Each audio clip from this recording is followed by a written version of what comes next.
In this problem, we're going to look at the situation where the compounding periods in a time value of money question are more frequent than the payments in the problem. So I encourage you to pause the video, read the problem, and when you're ready to see the solution, restart the video. So in this problem, we learn about an individual who is making $1,500 quarterly deposits into an account for a period of 2 years. We also know that the interest rate we're told is 6% compounded monthly. So right away we can see that the compounding period is different than the frequency of the payments. So we should know right away we're going to need to do some type of manipulation there. And like I always do, I like to start with a cash flow diagram. So let's look at these quarterly payments. So if I make payments every quarter, this would be year one, but I'll tell you what, I'll number the quarters perhaps. So we'll say 1, 2, 3, 4, that's 1 year. 5, 6, 7, 8. That's 8 quarters, or that's our 2 years. So we make payments or deposits into the account. That's going to be money coming out of our pocket and going into the account. So these are going to be down arrows.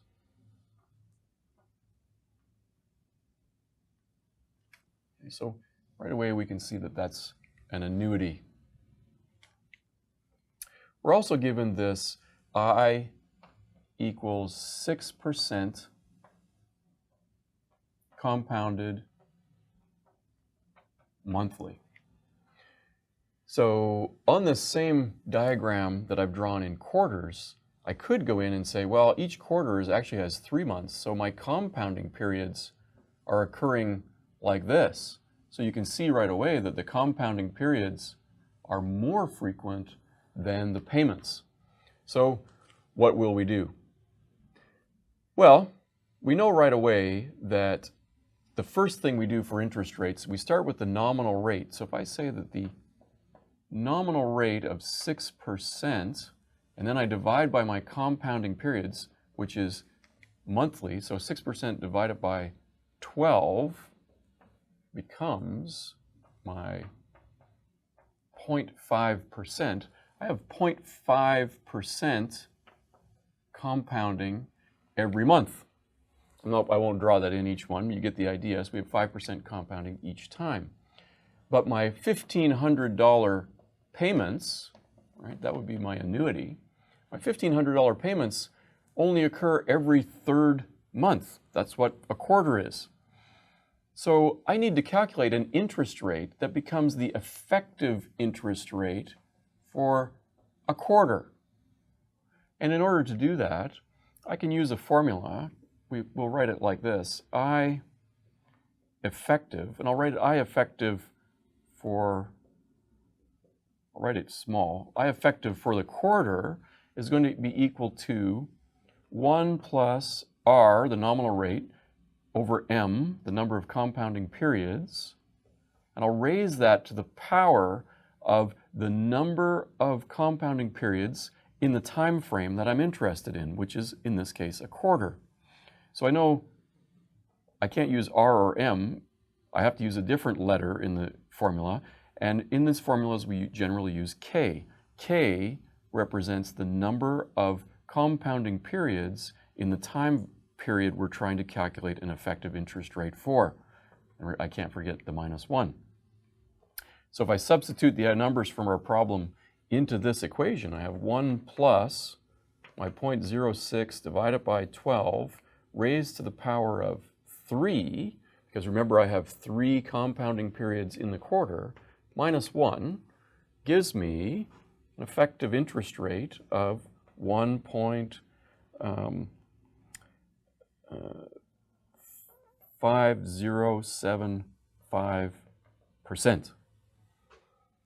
Now I have an effective interest rate for a time period that's consistent with the frequency of my payments.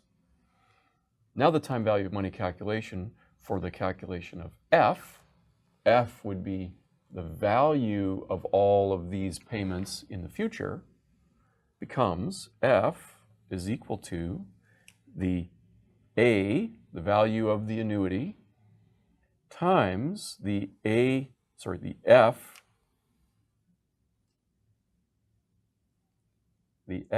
given A factor for a given interest rate and number of periods.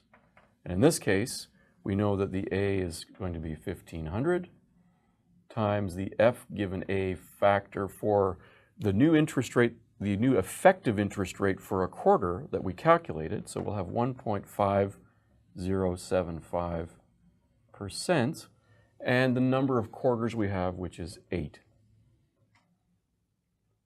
So by now you'll recognize that when we don't have a nice round number here, we've got something different. We have to use the formula. We can't use an interest table.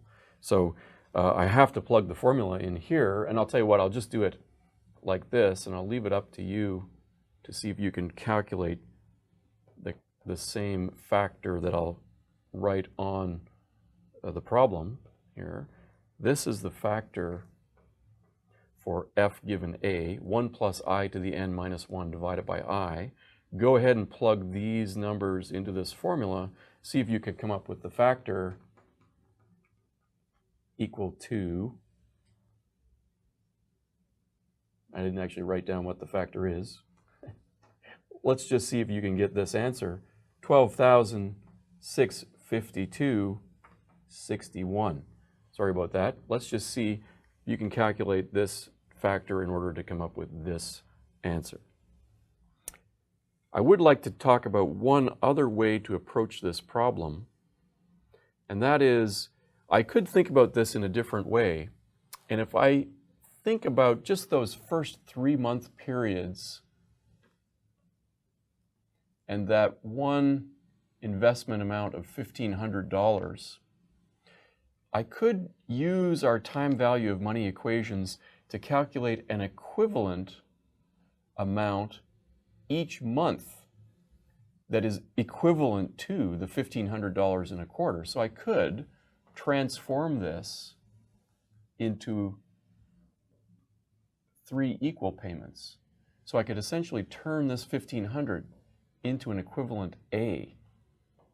If I did that, I would have payments that occur at the same frequency as my compounding period.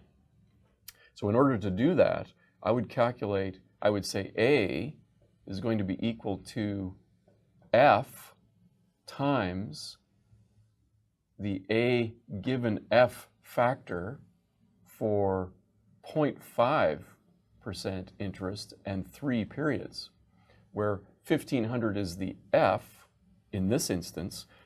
Take note that in this part of the problem, the 1,500 is an A, but I'm going to view it as an F for the purpose of transforming it into an even smaller A. Also take note that these values will not be 500. So we're using time value money calculations, not regular math. So we have to take into account the interest rate that occurs during the time period. So $1,500, when I split it into 3 equivalent payments, does not become 500, 500, 500, becomes something different.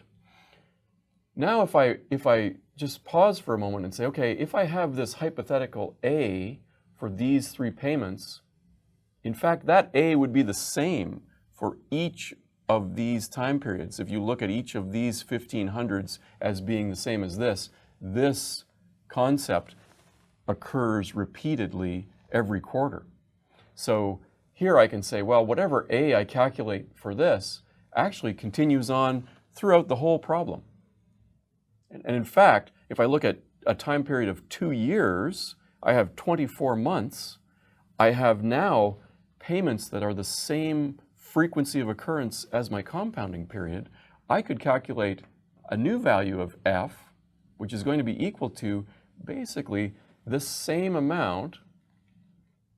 And I'll instead of writing F here, because the F is sort of an A and an F, I'll write the 1,500, and I'll write this factor, the A given F factor, at 0.5% and 3 periods. This gives me the value of A, If I have the value of A, now I just need to find the value of the big future value of F, and I use the F given A factor, again at 0.5%, and now I'll use 24 periods. So if I find these factors, and I can find these factors now because these factors are nice round numbers. We can find a 0.5% interest table. I find those amounts, you should be able to find this factor in your tables is 0.3317, and this factor is 25.432. I guess I don't really need the zero. But and if I work out what this is, I end up with 12,653.69. Pretty close. We're only $1.08 different. The difference really coming from the fact that these compound interest factors are not taken to more decimal places. So this is another way to look at this problem. Generally speaking, this is a good approach if you're comfortable using the formula. If you really need to use tables, it's nice to do it this way because you can use a nice round compound interest factor. So this is an illustration of what to do when the frequency of the payments occurs less frequently than the compounding period of a problem.